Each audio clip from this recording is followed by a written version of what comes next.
4 personnes sont difficiles à épouser. Première, ce sont les divorcés. Généralement, les divorcés viennent avec des blessures qu'ils tentent de corriger en faisant payer à l'autre.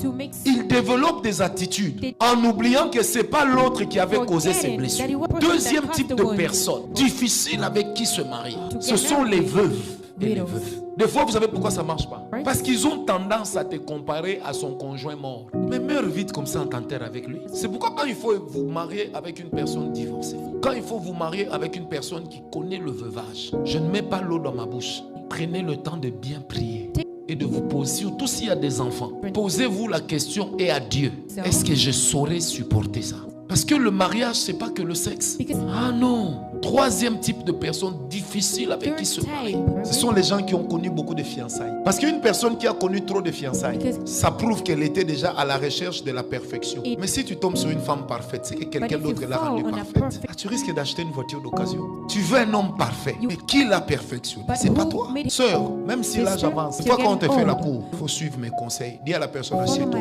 Vous vous êtes séparés pourquoi? Avec tel, pourquoi? Avec d'autres. Écoute-le.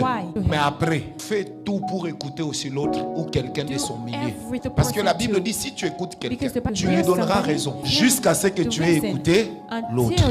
N'épousez pas un inconnu. Tu risques d'épouser ton propre assassin. Il faut enquêter. Il ne faut pas aller parce que toi tu as vu la beauté. C'est quand on était petit qu'on pensait que les sorciers étaient vilains. Quand tu vois quelqu'un dit comme un sorcier. Non. Aujourd'hui tu as des sorciers qui mangent de la moutarde. Quand elle te parle, c'est sorcier. Pourquoi n'épouse pas quelqu'un que tu ne connais pas? On s'est connu pendant 6 mois et puis on s'est marié. On s'est connu pendant 3 mois et puis on s'est marié. Prends le temps de connaître la personne. Pas sexuellement, parce que ça sert d'ailleurs à rien. Si tu tombes déjà dans le sexe avec la personne que tu vas épouser, tu es déjà pris au piège. Prends le temps de connaître la personne, de connaître son background. C'est quoi son passé? Dans leur famille, c'est comment?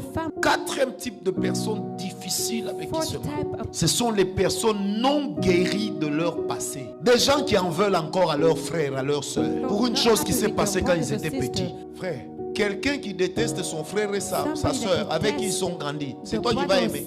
Quelqu'un qui est capable de détruire sa soeur ou ses parents, c'est toi qui vas aimer. Vous savez, des fois, il y a des signes que Dieu nous donne qu'on néglige. Et après, quand on commence à les vivre, on dit, oh, si je savais. Mais si tu es sincère, tu verras que tu avais déjà des signes. C'est pourquoi des fois, quand tu veux te marier à quelqu'un, prends le temps de prier. Seigneur, révèle-moi son cœur, c'est comment. Vous arrêtez seulement. Seigneur, dis-moi si c'est elle ou c'est pas elle. Tu es déjà amoureux. Et Dieu te dira seulement que c'est elle.